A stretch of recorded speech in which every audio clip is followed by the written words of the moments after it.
Friends, welcome back to my YouTube channel Last Minute Revision. In this video we are going to see about Carter of 1600. 1600 is the year in which the Carter has been given by the Queen Elizabeth I. There are many Carters towards India. It all started from the 1600. Okay, so it all started with the first Englishman, whose name was Thomas Stephens. He reached Goa, okay, in October 1579. So he reached Goa by ship in October 1579. Due to him, in England, the news was spread that India is the best place for business. It is the best place for business, and you can earn with a huge profits. So this was spread by the Thomas Stephens in England. Now, as the news got spread, many people have started towards India, and the English people came to India in the year 1601. By this time, the Mughal was about to decline, but some other rulers were there.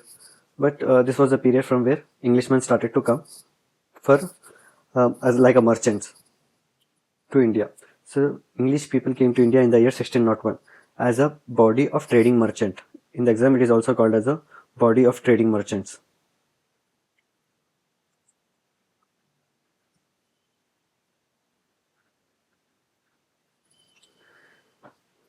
In the exam, it will be asked us what is the Carter of 1600, which is the first Carter. Okay, the Carter of 1661, 1601. It's also called as like that. So on 31st December 1600, Queen Elizabeth I granted the Carter of 1600 to East India Company.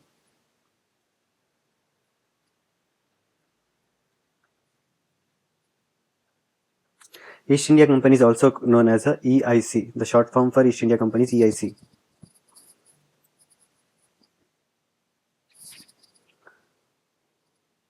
Which was incorporated in the London. So where the Carter has been incorporated, it is in the year London. On which date? 31st December 1600. The Carter of 1600 reads as to trade into and from the East Indies in the countries and part of Asia and Africa for a period of 15 years.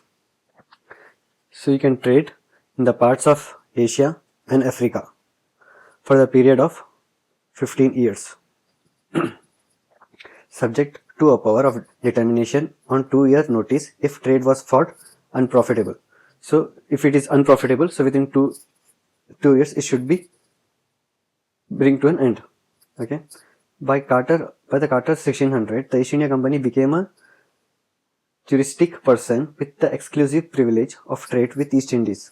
So East India Company has given the exclusive rights for the trade in the East Indies, which is also called as India. The Carter 1600 provide the legislative power to the company. So the Carter state that they have certain powers to that company, East India Company, that they can make bylaws, they can make ordinance, etc. for the good government of the company and its servants, and to punish offense against them by fine or imprisonment according to the laws, statutes and customs of the realm. So the Carter doesn't only give special rights for trade and merchant, they also give special rights to make bylaws, they have ordinance and for the to run a good government in the company, and they can provide good to the servants, and if anyone has found any offense, they can punish them, and they can imprisonment or they can put fine on them. Okay, now let's see the objectives of the company. Aims and objects of the company. The aims and objects of the Carter 1600 were not intent for acquisition of territory and dominion in India. So they just don't come to establish, they just come to for the trade. Dominion in India. In fact, neither the rulers of England nor the members of the East India Company did expect on those days that one day they would conquer and rule the vast country. Hence, their aim and objectives were limited to do business and get profit only. So they were strictly business and what? Get profit. The legislative powers were given to the East India Company in order to regulate its own business and to maintain discipline amongst its servants. So they get discipline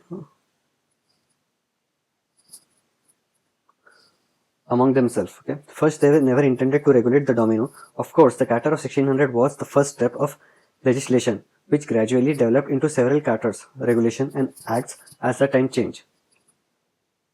Ilbert, the famous jurist in this Government of India, stated, "The Charter 1600 is the germ out of which the Anglo-Indian courts were ultimately developed." This is what said by the Ilbert. So this is a small description about the Charter of 1600. In the other videos, you can see in detail what the Charter of 1600 says. Thanks for watching.